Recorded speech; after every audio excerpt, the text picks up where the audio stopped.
ராமதாஸ் அவர்கள் இந்த டார்கெட் 50 அப்படின்னு சொல்லிட்டு ஒரு பிளான் வச்சிருக்காரு.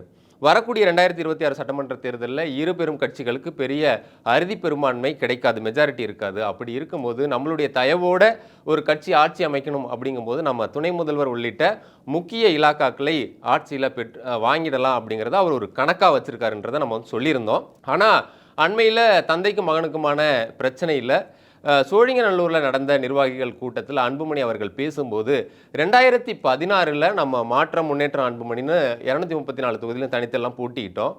ஆனால் அது எல்லாமே வீணாயிடுச்சு, நம்மளுடைய உழைப்பு எல்லாமே வீணாயிடுச்சு. ஆனால் அதுக்கு பிறகு நம்ம வந்து 2019 கூட்டணிக்கு போயிட்டோம். அதற்கான சூழல் இப்போ மறுபடியும் நம்ம தனித்து நிற்கிறது அதற்கான வாய்ப்பு அப்படிங்கிறது கிடையாது.